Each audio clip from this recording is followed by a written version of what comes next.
Hello and welcome to another episode of Friday Night Knits. This is just a quick episode just to check in. My name is Rachel and I love to talk to my viewers about my current works in progress, some other crafting interests that I may have. Occasionally I will also upload videos about my spinning journey. I am currently working on spinning for the Jaunty, which is a knit along that Andrea Mowry is hosting along with another e-spinner machine company that escapes my memory from a moment. So with all that said, I wanted just to quickly jump on because a lot of things have been on my mind. And one of the things that popped to my mind after watching a podcast, what is called Knitting the Blues. And she was talking about the mistake that she had made with her poppy sweater. And I was like thinking about one of my students who literally sent me 4 emails last night starting at 10:35 p.m. and continuing on. The student couldn't access, they did not realize that the system was not capturing their multiple choice question responses. The assignment was due at 11 p.m. and they're emailing me at 10:35 p.m. And my big question to her this morning when I saw the email, because I was asleep at the time that she sent this, was one, what do you want me to do at 10:35 p.m. when I am not with you? That was my first question. Two, what techniques or troubleshooting did you try to implement on your own when something is not working? And then three, why did you wait until 11 p.m., 30 minutes before the assignment's due, less than 30 minutes before the assignment's due, to initiate and engage with this particular assessment that you've had since March 5th? So those were the questions that was going through my mind. So I was thinking about her and several other students in my class who lose their minds whenever they make mistakes. That the idea of making mistakes and accepting that mistakes is a travesty. So for example, I just recently gave them back a reading quiz that they did. They did not. There were some kids who crushed it, who read the questions and understood that the task verb has an implication about what expectations that they need to do in order to earn the full points, right? And so in my AP US Government and Politics class, this is a course very similar to my AP African American Studies and AP US History, where there's a set of task verbs that tells the student what it is that they need to do. They've been trained, told, taught to, there's pictures, there's all kinds of things indicating to these children what they need to do when they see these specific task verbs at the start of their prompt. So many of them did not put in an elaborated response. Instead, they barely answered the question. They didn't touch on all points of the question, and then they left points on the table. And then they came to me like, well, I don't understand why I got this score. And I'm like, well, did you read the rubric? No. Well, there's first stop. So then a second wave of students were like, well, can I get the points back if I rewrite it again? And my thing to them is, you are more than welcome to do a retake. However, why don't you wait till the report card as we get closer to the end of the quarter to make a determination if you need to make any changes to your grade? If the grade is more important to you than actually learning the skill and the content, look at what your grade stands about 6 days before the quarter ends and make a decision then if you're going to retake an assessment. Because I allow my students a whole quarter to retake an assessment. And so several of them were like, wow, I didn't even think of that. And I'm like, yeah, because you're not really thinking. You are just hoping for this perfect score so you can get an A, because in your mind, that's the only way for you to get into a school where we all know you're going to get accepted to these colleges and universities. The question is, will you have the skill and the knowledge in order to graduate from these institutions? Do you have the stamina to withhold the challenges, both the social and academic, that are going to be placed upon you as you navigate through the collegiate experience? I know that colleges have made it a little easier to navigate through the experience by the way that they do their enrollment, as well as the way they do their welcoming. I could not imagine the going back to college now, and I know it would have been a much easier process for me. We made it easier for them so they don't have to question, think, or problem solve as much. How can I say this? Some universities in education, I guess we think that we're being proactive, when in fact we're not teaching students how to problem solve. So this brings me all to my knitting. I thought about some of the students in my classroom who are crafters, 2 of them who are actual knitters. And I have consistently seen these 2 young women that when they make a mistake, that they genuinely sit there, try to learn and dissect what was the cause of their mistake. How did they do this? And what steps are they going to take to avoid doing this? each and every assignment, that is their approach. And I'm like, is it because they're a knitter or a crafter that this is the reason why? And I'm starting to think this is the case, because over the years, I've had students who are crafters, who are painters or other forms of artists, just has this like additional talent that they use their hands, their minds, the ability. And I'm like, is it because they can problem solve? And because that's what crafting requires you to do. Take my comfort zone, for example. This is a test knit that I did for Veronika Lindberg. I love this sweater. I wear it more often than I care to admit. For example, it's a little chilly in my home today. And so rather than crank up the heat, I decided to put on a sweater, and it keeps me warm and cozy. I made this with pearl sew holes, yarn on a cone. I had some leftover yarn in this color, so decided to do some little color variation, and obviously the rest of it is in gray. So as you can see, for most of the sweater, it came out exactly like the sleeve length is exactly the way it needs to be. It's beautiful. The same number of stitches on each side. I can raise my, see, look, the same amount of wrist is being shown on each side. I don't need to like tug on one side in order to make them the length I need them to be. Instead, it fits exactly the way I've envisioned. The only issue is here in the middle. Let me see if I can get my fingers right. There we go. As I mentioned in my previous video, I thought I remembered how to do a CDD, which is a center decrease. I clearly forgot. And so instead of freaking out and saying, oh no, like some of my students are doing, instead, I decided to problem solve. I realized that if I were to tink back and start over again, I could potentially mess up, because the way I picked up stitches, I don't think I could do that again, because I got very lucky with one of the stitches, and it was a son of a biscuit to get it on the needles. And at that point, I was kind of checked out with this particular pattern, and I was just ready to be done with it, right? So I had two options: either tink back and fix it so that way it's perfect, or I can just accept that I made this mistake and that I can continue on in the proper way of doing the CDD center decrease. And that way I don't have to worry about it in the long run. So I decided to just keep it as is. And I am very happy with that choice, because now I have this reminder that I made a mistake. And that although I made a mistake, it doesn't mean that this sweater isn't any less beautiful. It does not mean that I lack the skill to be a pretty intermediate, talented knitter. It just means that I made a mistake. It's not the end of the world, and I can keep on going. Let's talk about another pattern where I made a mistake. I am currently happy to report, and I'm going to share this in my next video that I upload to YouTube. I probably will do this one midweek, but anywho, I am happy to report I have fully spun all the wool for my Jaunty shawl. I've been anxious and just about this particular spin because I'm not the best spinner. I'm still learning how to do this, and I wanted to do some practice spins before I actually made the wool or the yarn, I should say, for this particular garment or accessory.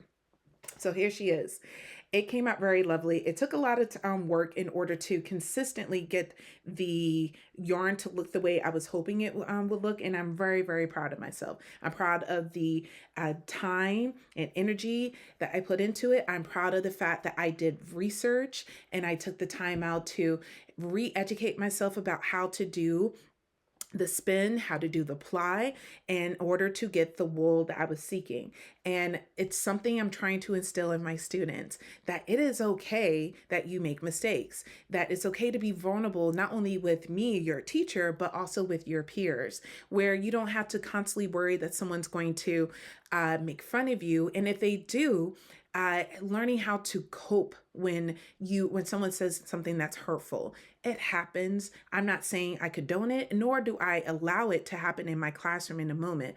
And fortunately, I never even witnessed anything like that, which is the reason why I'm curious about where this mindset, I should say, happens so frequently in my classroom, where students, the idea of making a mistake is just mind-boggling to them, and even more so to go back and study. When I tell them that I study before I teach the content, that even though I was a poli-sci major in college, and that I am well versed in the curriculum for the 3 APs I teach, that I still take the time out to review the content, and that for concepts that I've always may not have a strong understanding where it's an immediate recollection, that I take the time out to study it with a little bit more intensity in order to ensure that if there's this unexpected question that will pop up in the classroom, I can answer that. That's why I'm so proud of this Jaunty spin. as I studied, I watched various YouTubes, I've read my book I purchased, I went on different blogs, I even messaged a few other individuals who are spinners just to hear about their perspective about what certain techniques I was considering when I was doing this particular spin. And what the strange thing is that people respond and that they offer feedback, and that I could either take that feedback and grow as a spinner, or say, how dare you tell me? No, I sought your feedback out. I'm not going to be critical about it. And it's okay if I make mistakes. And so when we make mistakes, we can learn from them and try to improve again in the future. So another example of mistakes made is with my Rosie sweater. My Rosie sweater is something I wanted to do ever since I watched this vlog that made by this lovely Australian knitter who is going through some medical situation. I hope and pray that she is getting the treatment that she needs in order to thrive. But her energy and excitement for knitting the Rosie sweater using cat of cashmere, kind of pushed me over the threshold to finally purchase it. I've watched other YouTube videos where people talked about their experience knitting with this wool. I've also heard others in person share their experience knitting with this wool. So, and it's very soft and lovely. So I was like, you know what, and I finally purchased it and immediately thought like, oh my God, I just want to knit and lay in it and just like touch it. It's such a wonderful wool. It is splitty. It will break pretty easily. There's some occasions where there's a little bit of yarn barf if you're pulling from the middle, as with most yarn. What else would I say? Those are really the only criticisms I can offer about it. The big thing is if you're looking for a warm, lightweight sweater, the Cardiff Cashmere is definitely a way to go. If you're willing to spend a significant amount of money on a sweater quantity of yarn that is hand dyed, you're spending about the same equivalent with the Cardiff Cashmere as well. And it's also probably for one of those heirlooms that you're making for yourself that you're going to constantly go to. The sweater I'm wearing right now cost me less than $50. I love it. I'm going to wear it as often as I can and call it a day. The project, I made mistakes. And the first mistake I made, I went back and fraud and started all over again because I did not cast on enough stitches for the back. So I frauded again. The second mistake I made was picking up stitches for the sleeve. The construction of the sweater is very unique. You do the trapezoid type cast on where you're knitting on the back again, and then you end up picking up stitches along the side in order to pick up enough stitches, I should say, for the sleeves. And then you are picking up stitches for the front, and then you're knitting in this weird shape for a little bit, and it finally joins in around, and you are still increasing, and finally you get to a point where you start the color work.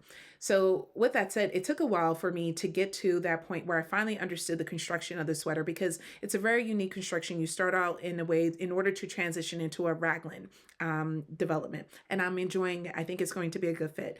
I tried it on twice. Both times it fit really nicely. It's definitely going to be more boxy and loose on me here at the top because of the initial construction, but I think it's going to be more fitted as it goes along. If not, it's okay. I could definitely see myself still wearing it. With the color work, I am not someone who is well versed in color work, although I have made several color work garments. I was the test knitter for one of the test knitters, not the, but one of the test knitters for the sweater by Veronika Lindberg that says Stiches.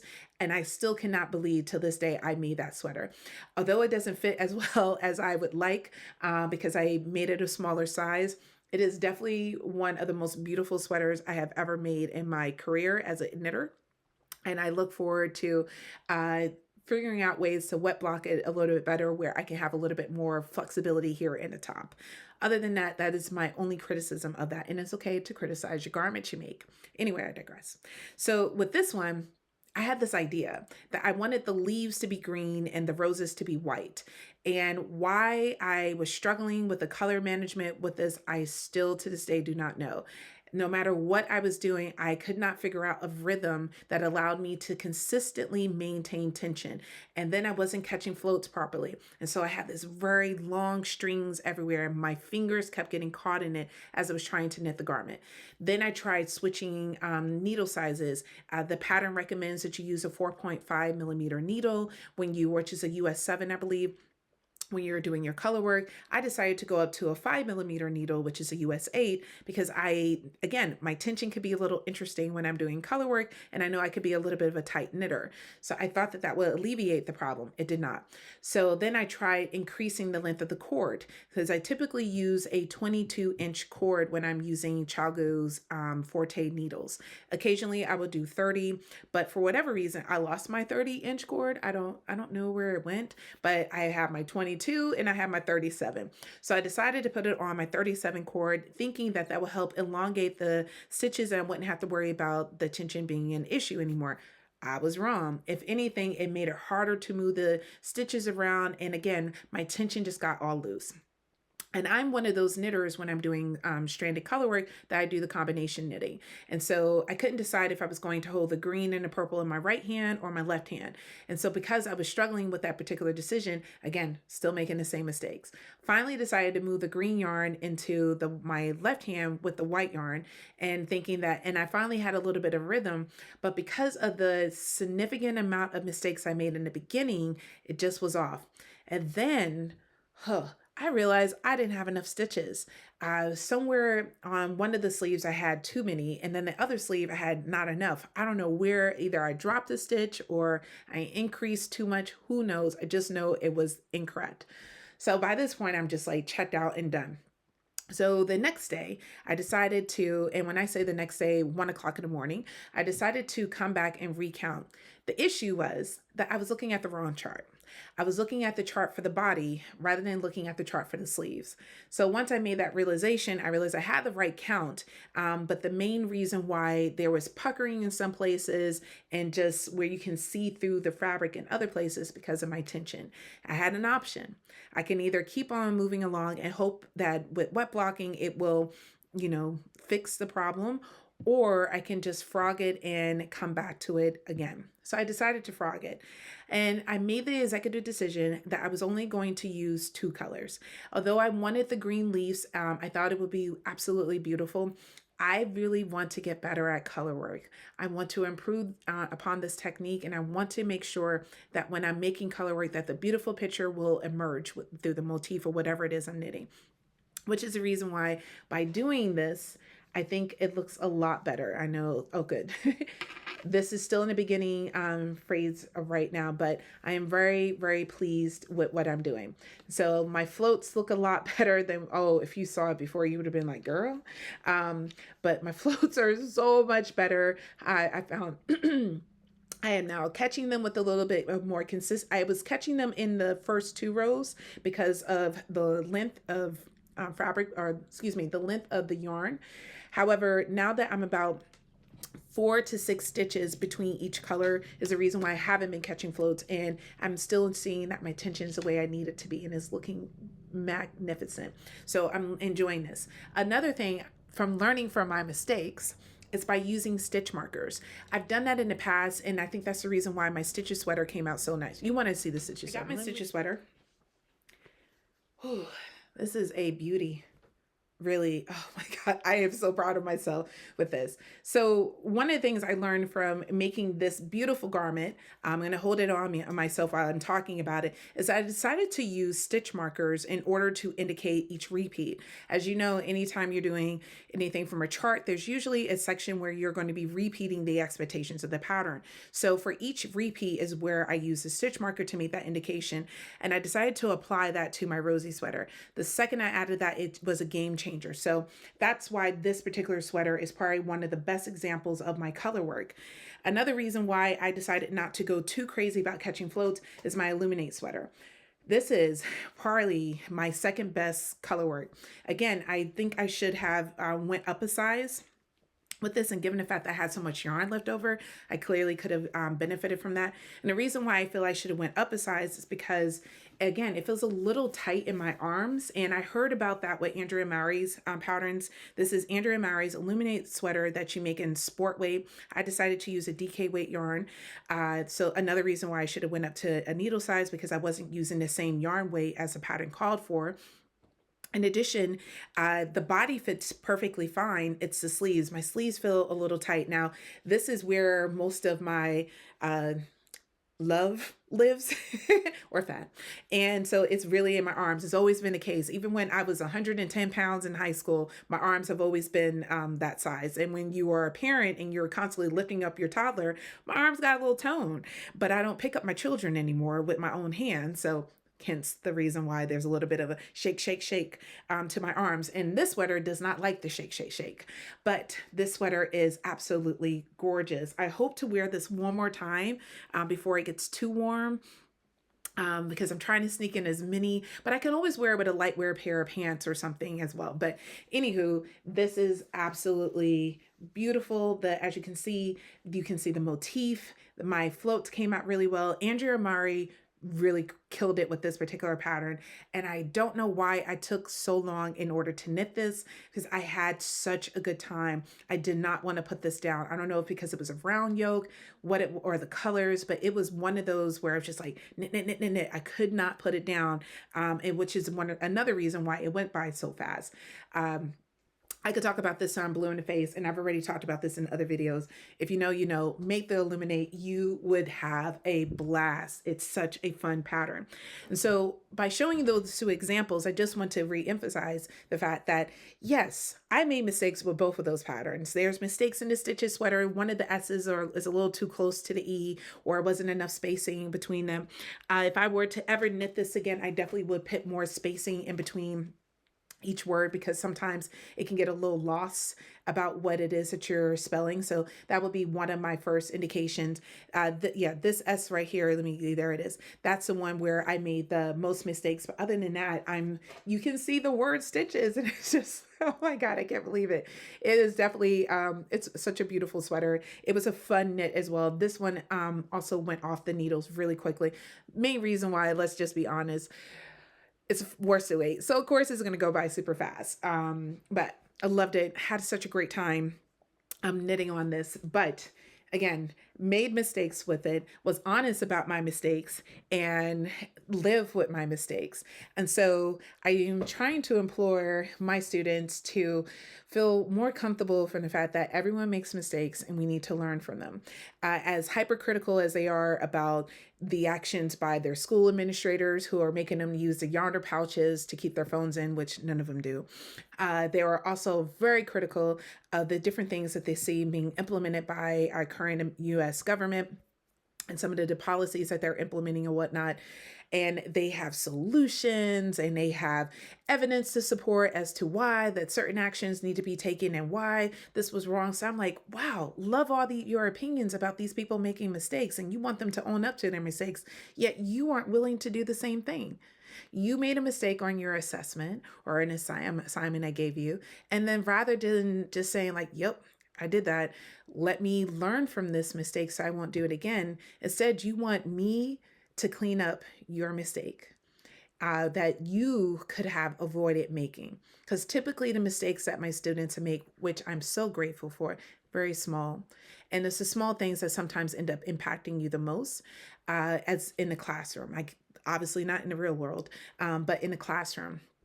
So if you can learn from those small things, when you see like a big glaring one, in my mind, you can recognize it a little bit faster and implement the appropriate corrections for it.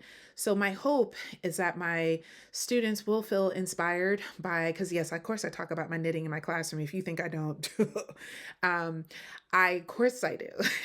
I know how to squeeze that in. I share with them about my different knitting mistakes as well, because they all think I'm all put together. And I'm like, if you only knew what a little mess up your teacher is. Because just a little quick story. Last one, I promise. So distracted being 44 years old, and just like the brain fog is like real with perimenopause. So I packed up this amazing lunch for myself and my son's breakfast, put it all, I put his stuff on the counter and ready for him to take it with him. And I also put my stuff away in my lunch bag inside my bag. I have no memory of this, but apparently I took my lunch bag out and placed it inside the work refrigerator at my job, went upstairs to my classroom, sat down, and was like, wow, where's my lunch bag? I could not remember that I had just dropped it off 7 minutes ago. I'm texting my son like, hey, Anthony, can you check and see if I left my lunch bag on the counter? He's like, nope. He even called me to say, I looked everywhere. I don't see it. I'm like, it's okay. And I'm like, maybe I left it by my front door and my husband took it by accident. He was like, nope. So then when we get home, I'm looking all over for it, can't find it. I'm checking every room I went into before I left for work. So then my son, seeing the distress in my face, also went around looking for it as well. And my 11-year-old is checking the car and he's like, I'm sorry, mommy, it's not there. I was like, it's okay. I'm not mad about it. And I'm like, well, maybe I put it next to the garbage I was going to throw out, and maybe it got caught with that and got thrown into the dumpster. As it was trash day that day. And my husband's like, yeah, sure. I don't remember doing that because I took out the trash. I'm like, that's what happened. That's what happened. You threw out my lunch bag. So the next day I go to work. And I purchased a sandwich, and I didn't want the whole thing. And I go downstairs to my work refrigerator, put the sandwich in the refrigerator. There was my lunch bag. So I text my husband. I was like, okay, I may be losing a little bit of the brain cells. I don't know what's going on and why they're dipping, but clearly I have some memory issues. So forgive me for accusing you of throwing out my lunch bag. My bad. So, so with all that said, I don't always have everything together. And I tell my students that, like, of course I make mistakes. Of course I don't always have my ish together, but it's a part of life. It's a beautiful thing. We're always learning and growing. Just because you're an adult doesn't mean you have it all figured out. You're still figuring things out. You're still learning and growing.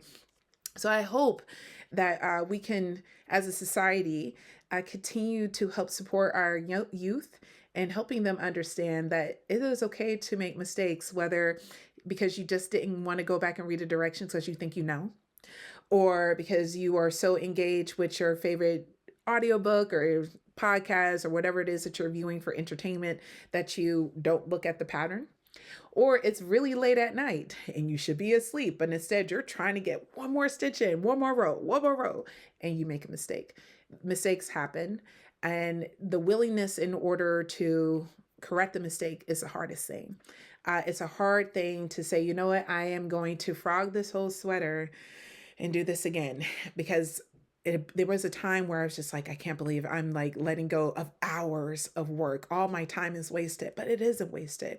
That is time that you learned something, that you develop this muscle memory, that when it's time for you to do the same thing again, you now know the mistake that you made, and you know what precautions or what proactive measures you can put into place in order to avoid it.